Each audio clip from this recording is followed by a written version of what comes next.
आज के लेक्चर में हम बात करेंगे क्लोरोफॉर्म। तो क्लोरोफॉर्म बनाने की लैबोरेटरी प्रिपरेशन मेथड इस लेक्चर में हम पढ़ेंगे कि क्लोरोफॉर्म को हम लोग लैब में कैसे प्रिपेयर करते हैं। ये टॉपिक आपके क्लास 12th बोर्ड एग्जाम के लिए बहुत ही ज़्यादा इंपॉर्टेंट है।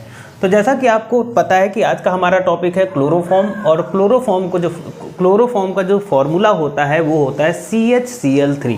ओके, तो लेबोरेटरी प्रिपरेशन मेथड की बात करते हैं। लैब में किस तरीके से क्लोरोफॉर्म को प्रिपेयर करते हैं उसके लिए एक डायग्राम दिया गया, इस डायग्राम के थ्रू समझेंगे।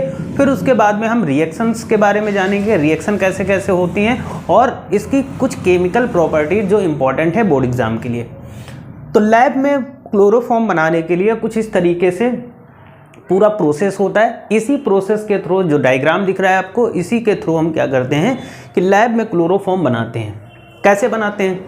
तो सबसे पहले हम क्या करते हैं कि एक फ्लास्क लेते हैं और उस फ्लास्क को कुछ इस तरीके से स्टैंड की हेल्प से फिट कर देते हैं। ठीक है, आगे इसमें कंडेंसर लगा देते हैं और यहाँ पर एक रिसीवर लगा देते हैं और इन सभी को स्टैंड के थ्रू अच्छे से सेट कर देते हैं। तो जब हम सेट करते हैं तो कुछ इस तरीके से एक स्ट्रक्चर मिल जाता है। ओके, चलो लेट स्टार्ट। अब देखो यहाँ पर क्या करते हैं, यहाँ पर एक जो राउंड फ्लास्क है उस फ्लास्क को सैंड बाथ के ऊपर रख देते हैं, है ना। यहाँ पर बालू भरी हुई है और नीचे ये स्टैंड से टिका हुआ है और नीचे उसी के नीचे एक बर्नर लगा देते हैं। बर्नर क्या करता है? हीट काम करता है। मतलब इस फ्लास्क को अगर हम गर्म करेंगे तो इस बर्नर की हेल्प से ही इसको हीट करेंगे। इस फ्लास्क में लेते क्या है बेटा? इस फ्लास्क में ले लेते हैं 200 ml वाटर ले लेते हैं, 100 ग्राम CaOCl2 ले लेते हैं और यहाँ पर 25 ml C2H5OH ले लेते हैं। ठीक है, तो यानी इसमें क्या ले लेंगे? वाटर ले लेंगे, ब्लीचिंग पाउडर ले लेंगे और एथिल एल्कोहल ले लेंगे। ओके, अब देखो यहाँ पर होगा क्या। तो इन सभी को हम क्या करते हैं, इस फ्लास्क के अंदर ले लेंगे। अच्छे से समझिएगा, बहुत ही आसानी से आप समझ जाएंगे। ठीक है, तो इस फ्लास्क में हमने क्या ले लिया बेटा? यहाँ पर ले लिया 200 मिलीलीटर वाटर, 100 ग्राम ब्लीचिंग पाउडर और 25 मिलीलीटर एथिल एल्कोहल। इन तीनों चीज़ों को यहाँ पर ले लिया। ठीक, फिर क्या करते हैं यहाँ पर? अब देखो यहाँ पर सैंड बाथ इसलिए लेते हैं क्योंकि हम क्या करेंगे, इस फ्लास्क को धीरे धीरे गर्म करेंगे, धीरे धीरे हीट देंगे इसको। ठीक है, तो फिर क्या करेंगे, बर्नर को ऑन कर देंगे और जिसकी वजह से क्या होगा कि ये जो फ्लास्क है ये धीरे धीरे इसमें हीट बढ़ेगी, यानी ये धीरे धीरे गर्म होगा। और जब गर्म होगा तो यहाँ पर रिएक्शन होगी और रिएक्शन के थ्रू क्या होगा, यहाँ पर यहीं पर बनेगा क्या? CHCl3 क्लोरोफॉर्म बनेगा।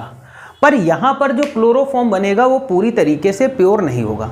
ओके, तो यहाँ पर क्लोरोफॉर्म बनेगा, वो क्लोरोफॉर्म यहाँ से होता हुआ, इस पाइप के थ्रू होता हुआ, यहाँ से होता हुआ, यहाँ से कंडेंसर से होता हुआ जाएगा। ठीक, कंडेंसर के देखो यहाँ पर कंडेंसर में क्या करते हैं, इधर से कोल्ड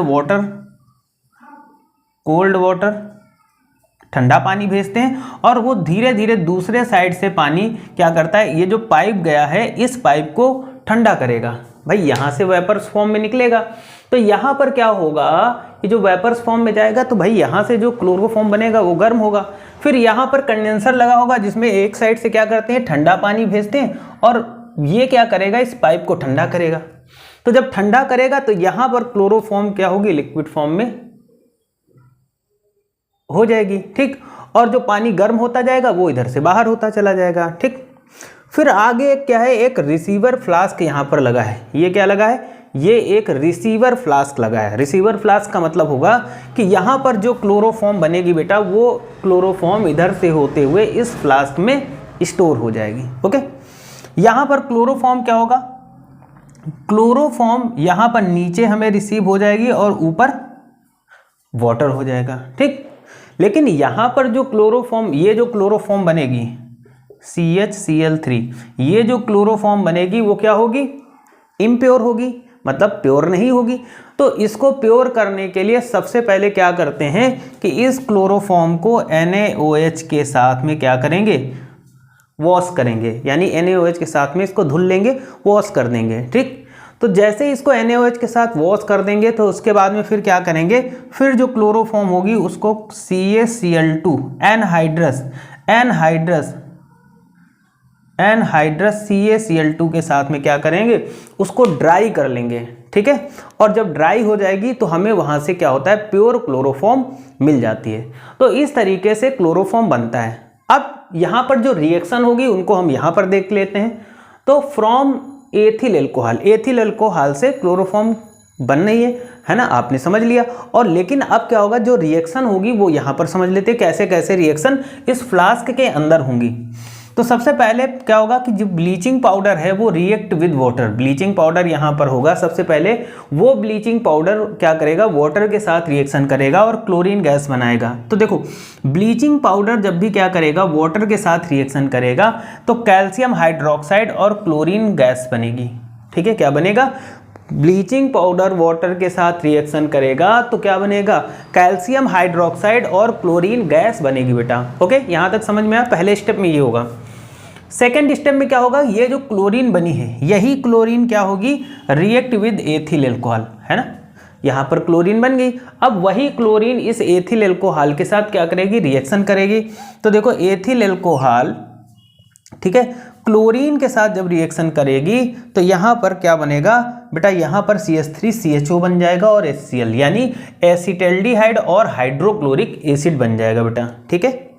अब क्या होगा, ये जो एसिटल्डिहाइड है, ठीक है, ये एसिटल्डिहाइड फिर से क्लोरीन की एक्सेस में यानी क्लोरीन के ज़्यादा अमाउंट से रिएक्शन करेगी। तो एसिटल्डिहाइड क्लोरीन के साथ फिर से रिएक्शन करेगी तो यहाँ पर CCl3CHO प्रोडक्ट बन गया। इसको क्या बोलेंगे बेटा, क्लोरल बन जाएगा और ये हाइड्रोक्लोरिक एसिड हो जाएगा, ठीक। अब ये जो क्लोरल है, इस क्लोरल के 2 मोल, ठीक है, क्लोरल के 2 मोल्स कैल्शियम हाइड्रोक्साइड के साथ रिएक्शन करेंगे और कैल्शियम हाइड्रोक्साइड के साथ जब ये रिएक्शन करेंगे तो यहाँ पर प्रोडक्ट बन जाएगा बेटा क्या, CHCl3 जिसे हम लोग क्लोरोफॉर्म बोलते हैं। ओके, साथ ही साथ HCOO का होल टू Ca यानी कैल्शियम फॉर्मेट भी बन जाएगा। ओके, तो इस तरीके से हम क्या करते हैं, लैब में क्लोरोफॉर्म बनाते हैं। तो बहुत ही इंपॉर्टेंट टॉपिक है, पूछा जाता है आपके पेपर में, है ना। अब देखो इसकी कुछ इंपॉर्टेंट केमिकल प्रॉपर्टीज आती है किसकी, क्लोरोफॉर्म की, है ना। क्लोरोफॉर्म के बारे में आप फिजिकल प्रॉपर्टीज़ में आप जानते हो, इसका एनेस्थेटिक यूज़ किया जाता है, मेडिसिन सेक्टर में, है ना, यूज़ किया जाता है। तो बहुत सारे इसके यूजेस हैं। ओके, अब जैसे अगर हम इसके केमिकल प्रॉपर्टीज़ की बात करते हैं, क्लोरोफॉर्म का ऑक्सीडेशन, जैसा कि आप जानते हो क्लोरोफॉर्म को कलर्ड बोतल में अंधेरे मतलब डार्क कमरे के अंदर ही रखा जाता है। क्यों, क्योंकि क्लोरोफॉर्म अगर सनलाइट की प्रेजेंस में इसका ऑक्सीडेशन हो गई, ये ऑक्सीजन के साथ अगर रिएक्शन करता है तो यहाँ पर बनता है 2COCl2 यानी ये एक डेंजरस गैस जिसे हम लोग फास्जीन बोलते हैं, है ना। ये एक पॉइजनस गैस होती है फास्जीन, ठीक है। क्लोरीन गैस बनेगी और H2O बनेगा। ओके, तो अगर क्लोरोफॉर्म का ऑक्सीडेशन हो जाता है या ऑक्सीडेशन कराते हैं तो फास्जीन गैस बनती है। फास्जीन गैस बहुत ही डेंजरस होती है यानी पॉइजनस गैस होती है। आगे देखो, रिएक्शन विद एसीटोन, अगर हम एसीटोन की बात करते हैं तो अगर क्लोरोफॉर्म एसीटोन के साथ रिएक्शन करेगा तो बेटा ये जो हमारा फॉर्मूला है ये हमारा है एसीटोन, ठीक। अब एसीटोन क्लोरोफॉर्म के साथ अगर रिएक्शन करता है तो क्लोरीटोन बनता है। क्या बनता है, ये यहाँ पर जो कंपाउंड आपको दिख रहा है क्लोरीटोन है। अब इस क्लोरीटोन का जो यूज़ होता है वो मेडिसिन सेक्टर में होता है, मेडिसिन बनाने में। तो काफ़ी इम्पॉर्टेंट प्रोडक्ट है क्लोरीटोन और ये बहुत इंपॉर्टेंट है, इसका मेडिसिन सेक्टर में बहुत ही ज़्यादा यूज़ किया जाता है। ओके, तो आप समझ चुके होंगे क्लोरोफॉर्म को लैब में कैसे बनाना होता है। आपके बोर्ड एग्जाम में हर साल लगभग यहाँ से क्वेश्चन बनता है और बहुत इंपॉर्टेंट है, 5 मार्क्स का क्वेश्चन यहाँ से पूछा जाता है। ओके, चैनल पर नए हैं तो चैनल को सब्सक्राइब जरूर कर दीजिएगा, वीडियो को पूरा देखिएगा, लाइक कीजिएगा और अगर कोई डाउट है तो कमेंट करके ज़रूर बताइएगा। इंपॉर्टेंट टॉपिक है, नोट कर लीजिएगा। आज के लिए इतना ही रखते हैं। Thank you for this class.